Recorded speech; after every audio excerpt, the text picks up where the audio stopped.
গত 25 মার্চ রাজবাড়ী দৌলতে ফেরিঘাটে যে ঘটনাটা ঘটল, আপনি কি চিন্তা করে দেখছেন আমাদের জীবনের মানে বিন্দুমাত্র নিরাপত্তা নেই?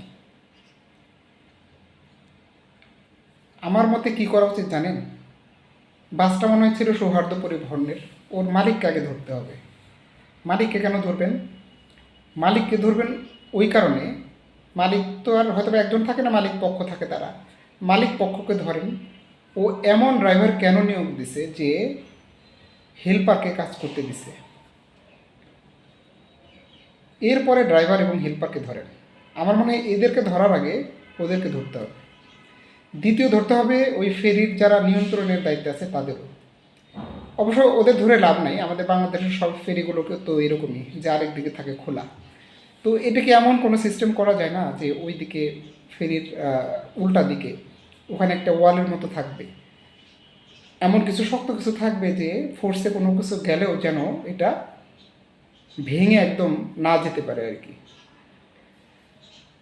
তো দ্বিতীয়ত ড্রাইভারের কথায় যদি আমি আসি, যতদূর জানি ড্রাইভার দোকানে খেতে টেতে গেছে এবং হেল্পারকে বলছে যে তোর ফেরিটা যদি আসে তাহলে গাড়িটা উঠাই নিস। তো ড্রাইভারটাকে কি বলবো, মানে এখন আসলে একটা দুঃখজনক ঘটনা ঘটেই গেছে, কি আর করার বলেন। তারপরে ওরে আসলে একটু পিষানি দেওয়া দরকার আছে। ও কেমন মানুষ যে হেল্পার কোনো কাজই জানে না, তারে দায়িত্ব দিচ্ছে যে গাড়িটা উঠাইস। হ্যাঁ, একটা ফাঁকা জায়গায় মাঠের মধ্যে হলে ভিন্ন কথা ছিল। ও তো জানে যে একটু যদি এদিক ওদিক হয় তাইলে কিন্তু জীবনগুলো শেষ। কতগুলো প্রাণ চলে গেল একটু ভুলের কারণে, কতগুলো প্রাণ চলে গেল। এখানে কত মেধাবী মেধাবী মানুষ ছিল। একজন ডাক্তার ছিল, সে ডাক্তার হতো, medical student, Sher-e-Bangla medical college হাসপাতালের একজন স্টুডেন্ট। আবার আরেকজন ছিল জগন্নাথ ইউনিভার্সিটির একজন স্টুডেন্ট। এছাড়া নাম না জানা আরও অনেকেই ছিল।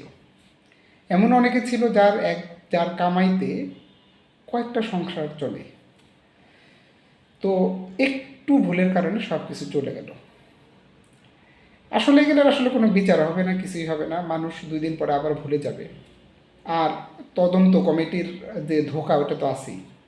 2 সদস্য, 3 সদস্য, 5 সদস্য, 7 সদস্য বিশিষ্ট তদন্ত কমিটি গঠন হবে।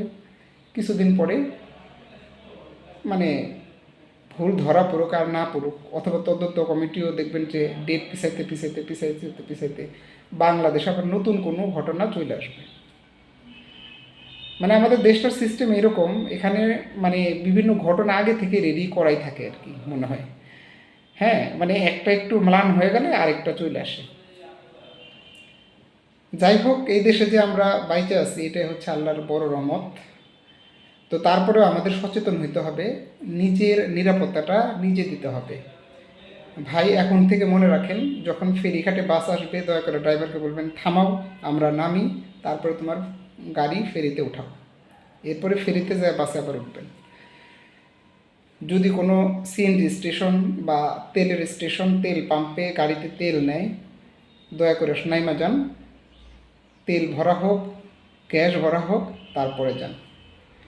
লঞ্চের যে দুর্ঘটনাটা ঘটলো, এটা থেকেও বাঁচতে ভাই দয়া করে যতই তাড়াহুড়া থাক, ঈদে আমার এত এত নারীর টান দেখানোর দরকার নেই।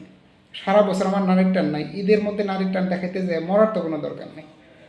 আপনি একদিন পরে আসেন, তো দয়া করে এই লঞ্চে এইভাবে উঠতে যাবেন না। সবাই ভালো থাকবেন, সুস্থ থাকবেন, আল্লাহ হাফেজ।